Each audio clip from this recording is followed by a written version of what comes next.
Hello students, welcome to live study point. आज हम बात करेंगे कॉन्स्टिट्यूशन के लैंडमार्क जजमेंट की, जो कि हम दो जजमेंट ऐसे पढ़ेंगे जो हमारे हर एग्ज़ाम में जैसे कोई एंट्रेंस भी है तो उसमें भी काम आता है, क्योंकि ये लैंडमार्क जजमेंट है जो मतलब प्रीएम्बल से रिलेटेड है, जो क्या बोलते हैं फंडामेंटल राइट से रिलेटेड है, आर्टिकल 32 से भी रिलेटेड करता है और आर्टिकल 21 से। तो ये अपने आप में बहुत इम्पोर्टेंट जजमेंट बोल सकते हैं हम इनको, कि हम अगर इनको ना पढ़ें तो कॉन्स्टिट्यूशन मतलब अधूरा है, हम ये बोल सकते हैं इस चीज़ को। तो आप प्लीज़ वीडियो के अंत तक बने रहें, और हम इंग्लिश और हिंदी दोनों में बात करेंगे, क्योंकि स्टूडेंट्स दोनों तरह के हैं, क्योंकि आधे लोग हिंदी में भी पढ़ते हैं और इंग्लिश में भी पढ़ते हैं। तो देखिए, हम दोनों टाइप से समझेंगे। तो आप जो वीडियो को लाइक करें, सब्सक्राइब करें चैनल को, और शेयर ज़रूर करें, और वीडियो के लास्ट तक देखिए आप इसको प्रॉपरली, और आप इससे नोट्स भी बना सकते हैं, क्योंकि ये जजमेंट अपने आप में ही बहुत इम्पोर्टेंट है। तो चलिए अब हम बात करते हैं landmark judgement of the supreme court of India. तो सुप्रीम कोर्ट के द्वारा जो भी निर्णय होते हैं वो लैंडमार्क जजमेंट होते हैं। तो चलिए अब हम बात करते हैं जजमेंट्स की। देखिए personal liberty procedure establish by law. ठीक है, पर्सनल लिबर्टी कॉन्स्टिट्यूशन में आर्टिकल 21 की बात करता है। ठीक है, तो अब हम केस पढ़ेंगे। पहले A.K. गोपालन वर्सेस स्टेट ऑफ मद्रास 1950 का है ये केस। देखिए, इसके बारे में हम हिंदी में भी पढ़ेंगे, जिससे आपको और अच्छे से समझ में आएगा। पहले इंग्लिश में पढ़ते हैं हम। देखिए, the petitioner detain under the prevention डिटेन्स act challenge the legality of डिटेन्स under article 32 क्या बोलता है कि the constitution of the ground that the said act. देखिए, जो आर्टिकल 32 है उसको क्या बोला है, संविधान की आत्मा बोला गया है। ठीक है, और the constitution on the ground that the said act. देखिए, जो आर्टिकल्स हैं 13, 19, 21 और 22 of the constitution and was there of ultra virus.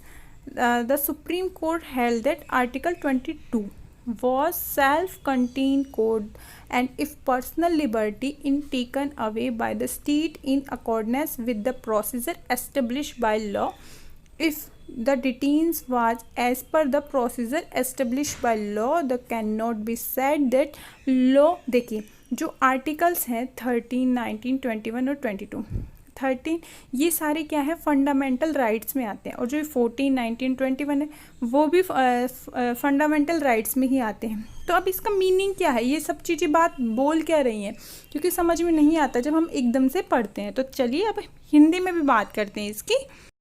इसको पढ़ने से पहले हम बात करेंगे आर्टिकल 21 के। आर्टिकल 21 क्या बोलता है कि प्राण व दैहिकता का सिद्धांत, मीन्स जो हमें खाने पीने, रहने का और स्कूल जाने का जैसे है, और पढ़ने का, और क्या बोलते हैं जैसे मतलब फुटपाथ पे जैसे ये लगाते हैं ना ठेले वगैरह, ये इन सब का मतलब हर चीज़ का राइट्स 21 के अंदर आ जाता है मोस्टली। ठीक है, बाकी भी और भी आर्टिकल्स है फंडामेंटल राइट में, पर जो सबसे बड़ा आर्टिकल बोला गया उसको आर्टिकल 21। ठीक है, आर्टिकल 21 में बहुत सारे राइट्स के थ्रू हम देखा जाए तो बहुत बड़ा आर्टिकल है अपने आप में। लिखा सिर्फ 2 लाइन है, पर जो उसमें बात कह दी वो बहुत बड़ी बातें कह दी हैं। तो देखिए क्या बोला गया इसमें कि जो विधि द्वारा स्थापित प्रक्रिया के अनुसार, देखिए क्या हुआ इस अनुच्छेद में कही गई है, उस पर सर्वप्रथम A.K. गोपालन वर्सेस मद्रास 1950 में एक मतलब पिटीशन हुई। देखिए, उसमें कोर्ट ने क्या कहा कि जो आर्टिकल 21 है केवल जो एग्जीक्यूटिव मतलब कार्यपालिका के कृत्यों द्वारा संरक्षण प्रदान करता है, विधानमंडल के विरुद्ध नहीं। अतः विधानमंडल को विधि बनाकर किसी व्यक्ति को उसके प्राण व दैहिक स्वतंत्रता से वंचित करने से बचा सकती है। विधानमंडल के विरुद्ध नहीं, पर विधानमंडल कोई भी लॉ बनाकर क्या करेगी, किसी भी व्यक्ति के उसके प्राण व दैहिक स्वतंत्रता से वंचित करने से बचा सकती है। अब सरकार ने क्या कहा, यह कहा था कि विधि द्वारा स्थापित प्रक्रिया विधायकों द्वारा अधिनियमित विधि से बनाया गया है। अरे कोर्ट क्या बोलती है कि जो आर्टिकल 21 है जो है वो विधायकों द्वारा निर्मित विधि और उसके द्वारा स्थापित की गई प्रक्रिया की युक्त जांच करने से निषेध है। देखिए इसको बहुत ध्यान से पढ़ो। देखिए अब गोपालन का क्या तर्क था, जो केस था उसमें क्या तर्क आया कि जो आर्टिकल 21 है उसमें प्रयुक्त विधि शब्द का तात्पर्य केवल जो अधिनियमित विधि नहीं है, मीन्स कॉडिफाइड लॉ नहीं है, अपितु इसके अंतर्गत निवारक निरोध अधिनियम जैसे किसी भी अधिनियम की वैधता तथा युक्तता का मीन्स रीजनेबल की जांच न्यायालय कर सकता है, जिसके द्वारा दैहिक स्वतंत्रता पर प्रभाव पड़ता है। फिर सेकंड और भी बोला उसने कि निवारक निरोध से उसके अनुच्छेद 19(1) है 19(5) मीन्स ये क्या है, वाक स्वतंत्रता का आर्टिकल है, इसमें बोलने की स्वतंत्रता दी गई है। इस पर 6 पॉइंट हैं। फिर देखिए क्या है, इस पर युक्तता की जांच अनुच्छेद 19(1) व 19(5) में किस भी होनी चाहिए। तीसरी बात यह थी कि भारत में भी लागू की गई विधि द्वारा स्थापित प्रक्रिया में अमेरिका संविधान द्वारा प्रदत्त विधि की सम्यक प्रक्रिया means due procedure of law का सिद्धांत भी समाहित है। अतः सर्वोच्च न्यायालय को चाहिए कि वह निवारक निषेध अधिनियम की युक्तता की जाँच करते समय विधि की सम्यक प्रक्रिया में प्राकृतिक न्याय का सिद्धांत भी शामिल कर संबंधित मुद्दों पर विचार करे। ये सारी बातें हुई, ये बहुत मतलब ऐसा हो गया, पर जो कोर्ट ने क्या किया उसको क्या बोला कि जितने भी इन्होंने तर्क दिए उसको क्या कर दिया, अमान्य कर दिया कि मतलब रीजनेबल है ही नहीं है। और जो आर्टिकल 21 है उसमें विधि शब्द में प्राकृतिक न्याय का बोध नहीं होता, ये तो राज्य द्वारा निर्मित विधि मीन्स लैक्स फॉर लॉ के रूप में प्रयुक्त किया गया है। अतः विधि द्वारा स्थापित प्रक्रिया वही है जो राज्य ने अधिनियम बनाकर की है। ठीक है, प्राकृतिक न्याय हो या ना हो इससे कोई मैटर नहीं करता, सिर्फ ये लैक्स फॉर लॉ है।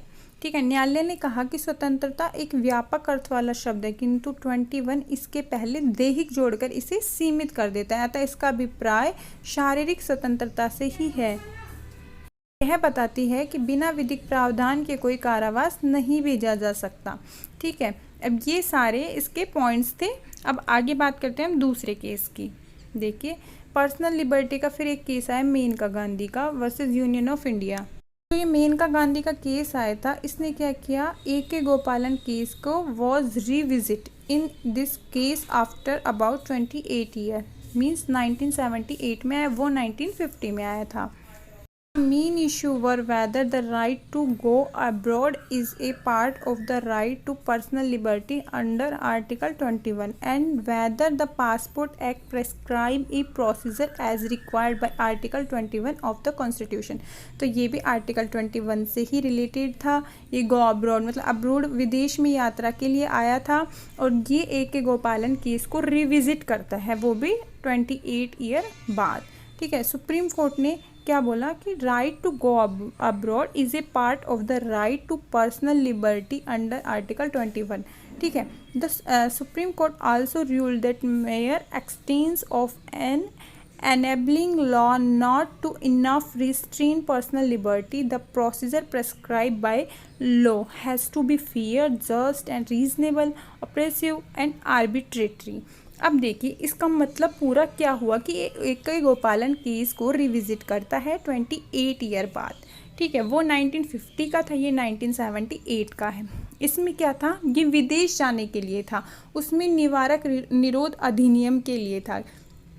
ठीक है, इसमें था कि ये सुप्रीम कोर्ट को बोलता है कि जो विदेश में जो यात्रा करने के लिए पासपोर्ट के बारे में जो बात थी वो आर्टिकल 21 से रिलेटेड करती है। अब जानते हैं इसको पूरा अच्छे से कि इसके मीन्स क्या क्या निकलते हैं। ये जो A.K. गोपालन का केस था उसको तो अमान्य कर दिया था, जो उसने तर्क दिए थे अपने उनको भी अमान्य कर दिया था, परंतु अपने वाद के निर्णयों में सर्वोच्च न्यायालय ने विधि द्वारा स्थापित प्रक्रिया का व्यापक अर्थ लगाया और यही Maneka Gandhi versus union of India AIR 1978 के मामले में सुप्रीम कोर्ट ने A.K. गोपालन के मामले में जो निर्णय दिए थे वो उनको उलट दिया, मीन्स जो खुद के फैसले थे उनको खुद ने ही उलट दिया और दैहिक स्वतंत्रता के क्षेत्र को व्यापक अर्थ प्रदान किया। मतलब पहले जो उसमें लाइन लिखी थी, आपने पढ़ा होगा, अंडरलाइन से थी कि जो क्षेत्र था वो सीमित था, दैहिक लगा के स्वतंत्रता को सीमित कर दिया था, पर यहाँ पे उसको ही व्यापक कर दिया। ठीक है, अब देखो क्या कहा था कि जो आर्टिकल 21 है वो कार्यपालिका और विधायिका दोनों के विरुद्ध संरक्षण प्रदान करता है। पहले ओनली कार्यपालिका, विधायिका के विरुद्ध तो कोई बात ही नहीं कही गई थी। ठीक है, इस वाद में सुप्रीम कोर्ट ने कहा कि जो आर्टिकल 21 है उसमें क्या बात है कि वो मीन्स फेयर है और जस्टिस है, रीजनेबल है, युक्तियुक्त का सिद्धांत अनुच्छेद 14 का प्रमुख तत्व है। ठीक है, किसी भी व्यक्ति को अपने मूल अधिकार से वंचित करने के लिए विहित प्रक्रिया रीजनेबल होनी चाहिए कि उसको फंडामेंटल राइट से हटा दिया जाएगा, पर रीजनेबल कॉज होनी चाहिए। ठीक है, और जो प्रोसीजर है रीजनेबल तभी मानी जाएगी जब नैसर्गिक न्याय के सिद्धांत का पालन किया गया हो। बट जो AK गोपालन में था उसमें प्राकृतिक न्याय को खंडन कर दिया गया था, मीन्स उसको गलत बता दिया गया था कि प्राकृतिक न्याय हो या ना हो, ये तो लैक्स फोरी लॉ है। अब समझ में आ रहा होगा कि AK गोपालन तो क्या बात कहा था और मेनका गांधी में क्या बात कही थी। फिर देखिए क्या था कि जो नैसर्गिक न्याय का सिद्धांत का पालन किया जाना चाहिए। अंततः केवल विधि का होना ही पर्याप्त नहीं है बल्कि न्याय का होना भी जरूरी है, और उसमें विधि का ही बोला था। किसी भी व्यक्ति को बिना सुनवाई के अवसर दिए पासपोर्ट जब्त कर लेना न्याय की अवहेलना है। न्यायाधीश भगवती ने कहा कि दैहिक स्वतंत्रता शब्दावली अत्यंत व्यापक अर्थ वाली पदावली है। ठीक है, जिसमें व्यक्ति की दैहिक स्वतंत्रता का गठन होता है। ठीक है, अब समझ में आया कि पासपोर्ट अगर किसी का जब्त करना है तो पहले उसकी सुनवाई होगी, पहले वो अपने रीजनेबल जो भी बातें हैं वो कहेगा, उसके बाद ही ऐसा हम कर सकते हैं। अगर कोई अधिकार किसी मूल अधिकार के प्रयोग में आवश्यक है तो वह मूल अधिकार होगा, भले ही उसका जिक्र भाग 3 में ना किया गया, क्योंकि जो पार्ट 3 है कॉन्स्टिट्यूशन का वो फंडामेंटल राइट से रिलेटेड है। ठीक है, इसके बाद ही कई अधिकार अनुच्छेद 21 में शामिल होते गए, जैसे गोपनीयता का अधिकार, स्वच्छता का अधिकार और शिक्षा का अधिकार अधिनियम। ठीक है, वो 21A में भी स्पेशली बताया गया है।